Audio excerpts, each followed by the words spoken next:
hope you're doing well. Today I'm going to do a different kind of video. I found a video that intrigued me because there's a full moon tonight into tomorrow. Actually, tomorrow. I figured it'd be a great opportunity to do another moon video. You guys know how much I am like obsessed with the moon. So this one is about why did NASA stop going to the moon? Why did NASA stop going to the moon? In July 1969, Neil Armstrong famously took one small step for man and one giant leap for mankind, becoming an American hero and a cultural icon. Apollo 11 was by all accounts a success, enabling humans to finally visit our closest celestial neighbor. But while the heady highs of 1969 gave us our first steps on the lunar surface, just 3 years later in 1972, we'd made our last. This is Unveiled, and today we're answering the extraordinary question, why did NASA stop going to the moon? Are you a fiend for facts? Are you constantly curious? Then why not subscribe to Unveiled for more clips like this one, and ring the bell for more fascinating content. First, let's rewind. Why did NASA even go to the moon in the first place? Sure, it was an extraordinary achievement, but what exactly made people so desperate to get there in the 60s, since we've seemingly forgotten all about it today? One major motivator was the Cold War. Across the 50s and 60s especially, the Cold War was fought between the US and the USSR via technological one-upmanship in the arms race and the space race. Nuclear weapons were getting more and more powerful, though the lack of any actual conflict thankfully meant that none of them were being used. So both sides decided to use their rockets for something else, spaceflight. And the Soviets took a sizable early lead in the space race. In 1957, they launched the first ever satellite into orbit, Sputnik, and later in the same year, they sent the first animal into orbit, Laika the dog, in Sputnik 2. The Soviet probe Luna 2 became the first ever craft to even reach the moon in 1959. Then in 1961, the USSR sent the first man into space, Yuri Gagarin, and 2 years after that the first woman, Valentina Tereshkova. By contrast, America didn't send a woman into space until Sally Ride in 1983. And back when the first two Sputniks were launched, the US didn't even have a space program at all. NASA wasn't formed until 1958 as a direct result of the Cold War. So after the Soviets quickly accomplished a heap of major milestones for space exploration, it was then down to the USA to do something really impressive. They didn't settle on the moon landing right away though, briefly proposing an alternative plan called Project A119, which was an alleged US Air Force scheme to detonate a nuclear bomb on the moon.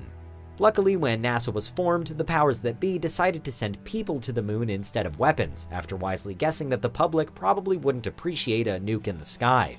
And so the race was on, and the US were in catch-up mode, as the United States government pumped as much money as possible into the Apollo program. In 1966, NASA received its biggest ever share of the US federal budget, 4.5%. This was $5.9 billion back then, but around $43 billion today. For perspective, NASA's 2019 kitty equals just less than 0.5% of the federal budget at $21 billion. So they're now given less than half the money they once had. In reality, the Apollo space program was ludicrously expensive, and critics of the moon landing labeled it as just one big publicity stunt designed to triumph over the Soviet Union. Of course, it was also an incredible achievement for science and humanity, launching an interest in space travel that remains today. But as soon as Apollo 11 actually won the space race, the government started looking for any excuse to shelve it and save some money. Overall, the Apollo space program that ended with Apollo 17 in 1972 cost around $150 billion in today's money.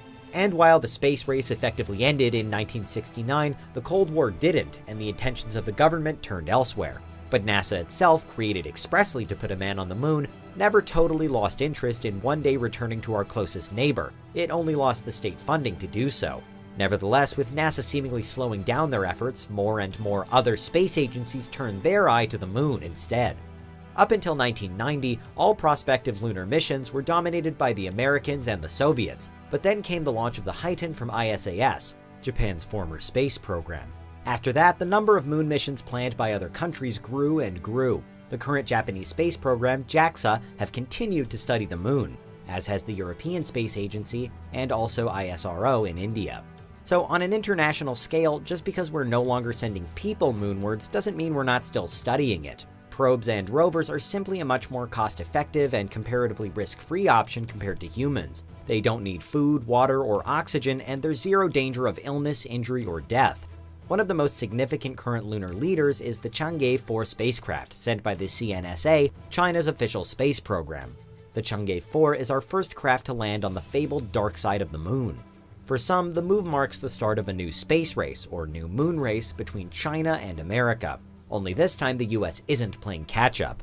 For others, though, there's no longer a competition at all, and space travel has become a much more collaborative process. Because while the likes of China pushed the boundaries of what was previously possible, NASA hasn't simply been twiddling its thumbs since 1972.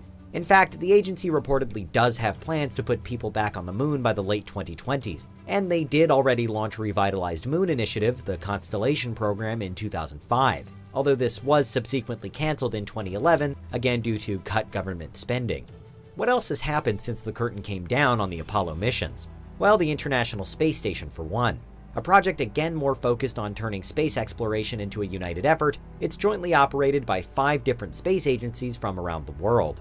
Advocates for the ISS say it holds significantly more promise than another moon landing ever could, given that it serves as an excellent resource to study the effects of actually living and working in outer space. Meanwhile, the moon is still a bleak and desolate prospect by comparison, meaning once again that NASA's funds are more likely to be spent elsewhere. But of course, it isn't only the ISS that NASA and the government prefers to spend its money on. There's also that other new and exciting prospect that so many have their sights geared towards, Mars. The Mars race is still bubbling away, albeit at a much slower rate than the original space race did, perhaps because there isn't a war to fuel it. And NASA certainly has aims to go to Mars, having already sent various probes and rovers to the Red Planet. Earth's other state-funded agencies also seem bound for Mars, but what makes this race seem different to any other is the power, influence, and potential victory of private companies. Nowadays, NASA also contends with, or works with, the likes of Boeing, Virgin, and SpaceX, and the global focus has decidedly shifted away from the moon, which now, by comparison, doesn't even seem so far away. Today, there are other, even more distant dreams to be had, demanding even greater amounts of time, expertise, and money. Finally, and despite all the indications that NASA has gone cold on the moon for other reasons, there are some more outlandish theories out there. There's the well-peddled conspiracy theory that the moon landings never happened in the first place, and NASA just can't be bothered to fake elaborate lunar missions anymore. There's the idea that humans haven't gone back to the moon for almost 50 years for fear of aliens that supposedly reside there. And there's the notion that the dark side of the moon actually houses a fleet of deadly extraterrestrial spaceships, or that the moon itself is but a hollow spaceship primed to launch. They're all real theories, but not exactly real science, and the likeliest truth simply isn't quite so exciting. Sending humans to the moon is an expensive business, and NASA doesn't have the financial firepower it once did. Throw into the mix an increasing demand to send explorers to another planet entirely, and it becomes an even greater task for the agency to balance the books. While renewed plans to send people and probes to explore the lunar surface prove that interest in the moon hasn't gone away, unfortunately, the money has. And that's why NASA stopped going to the moon. What do you think? Is there anything we missed? Let us know in the comments, check out these other clips from Unveiled, and make sure you subscribe and ring the bell for our latest content. I will link this video in my description box, along with a link to subscribe to this channel as well. Like he said, what do you guys think? Do you think there's more reasons why, NASA just stopped going to the moon? Like, yeah, money is always an issue, but when the government's funding crazy astronomical things like, let's hurry up and get to the moon like 50 years ago, and now they just don't want to do, what did they find? That's the real question. What did they find? What are they not telling us? Because we all know, even though I'm a conspiracy theorist, they don't tell us a lot. I understand why they don't tell us a lot. I understand it's because, there'd be mass hysteria like there was when COVID first hit. So there's always that aspect too.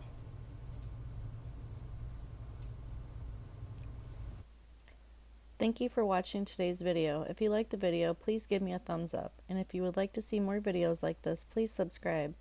What paranormal or crime-related mystery would you like to see next? I hope you all have a great day.